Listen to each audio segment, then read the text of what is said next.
Shalom, selamat pagi Bapak Ibu pemuda-pemudi remaja yang dikasihi Tuhan Yesus Kristus. Saat ini saya Pendeta Rehardian Desiala bersama istri secara bergantian mengajak Anda untuk mengikuti renungan harian yang dikeluarkan oleh Sinode GKO dengan berpedoman pada pola pembacaan Alkitab 4M, yaitu menerima, merenungkan, melakukan, dan membagikan firman Tuhan. Mari kita berdoa. Terima kasih ya Bapa atas anugerah-Mu bagi kami.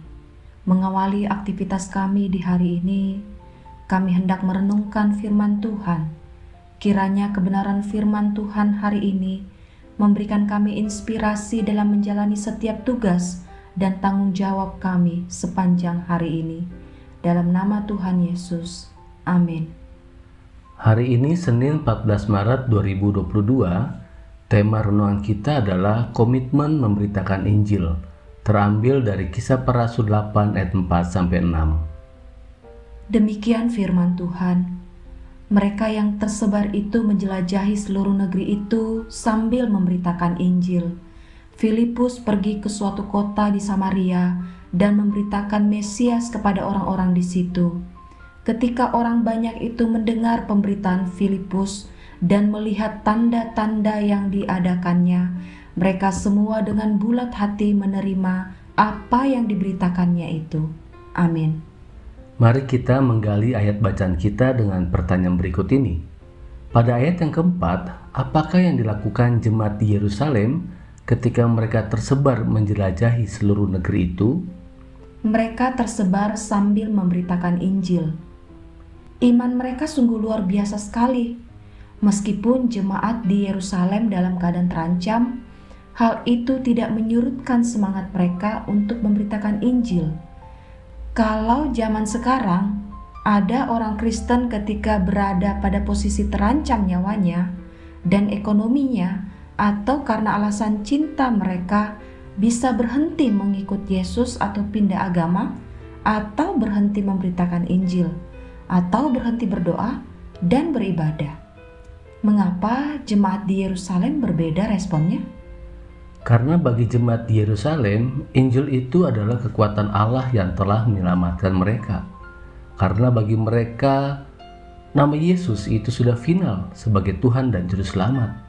Karena bagi mereka, Injil itu juga sudah final, tidak bisa ditawar-menawar lagi. Faktor lainnya adalah, bagi mereka, memberitakan Injil itu adalah perintah amanat agung yang harus ditaati. Dan ketaatan mereka dibarengi dengan kesadaran dan komitmen yang kuat bahwa Injil harus diberitakan. Dari ayat kelima muncul pertanyaan, siapakah yang pergi memberitakan Mesias kepada suatu kota di Samaria? Yang pergi memberitakan Mesias adalah Filipus. Apakah Filipus yang dimaksud di sini adalah seorang rasul atau diaken? Filipus yang dimaksud di sini adalah salah satu diaken yang ditetapkan oleh para rasul dalam Kisah Para Rasul 6 ayat 5. Filipus itu terkenal dengan nama baiknya, penuh Roh Kudus, penuh hikmat dan iman. Orang Yahudi tidak bergaul dengan orangnya Samaria. Sebenarnya orang Samaria itu adalah bagian dari bangsa Yahudi, tetapi orang Yahudi tidak menerima mereka sebagai orang Yahudi murni, sebab di antara mereka kawin campur dengan bangsa lain. Jadi, ketika Filipus oleh pimpinan Roh Kudus memberitakan Mesias ke suatu tempat di Samaria, itu artinya berita Injil itu ditujukan kepada siapa saja, kepada suku bangsa manapun, kepada seorang pembenci Kristus pun Injil diberitakan kepada mereka. Sebab Injil adalah tanda kasih Allah kepada manusia, karena lewat pemberitaan Injil, mereka yang menerimanya diselamatkan. Pada ayat yang ke-6 ada pertanyaan berikut. Bagaimanakah tanggapan orang banyak ketika mendengar pemberitaan Filipus dan melihat tanda-tanda yang diadakannya? Mereka semua dengan bulat hati menerima apa yang diberitakannya itu. Apa pesan dari respons seperti ini? Pesannya adalah bahwa ketundukan diri kita pada wibawa firman Tuhan sangat dibutuhkan. Sikap lemah lembut dan rendah hati terhadap firman Tuhan yang diberitakan sangat penting, sehingga kita menerima apa yang disampaikan dengan bulat hati, tidak setengah hati. Bagaimana caranya memberitakan Injil Kristus seperti jemaat di Yerusalem dan Filipus? Sebenarnya banyak cara dalam memberitakan Injil. Namun berdasarkan pengalaman pribadi, cara memberitakan Injil secara kontak langsung adalah sebagai berikut. Hal pertama yang perlu dilakukan adalah kita berdoa mohon hikmat dan tuntunan Roh Kudus. Yang kedua, dengan sengaja kita membangun relasi dengan orang yang menjadi objek pemberitaan Injil. Kemudian minta izin mau menceritakan kabar baik buat mereka. Setelah dapat persetujuan, bisa sambil makan dan minum, kita menceritakan pengalaman iman kita dengan Tuhan kepada orang tersebut.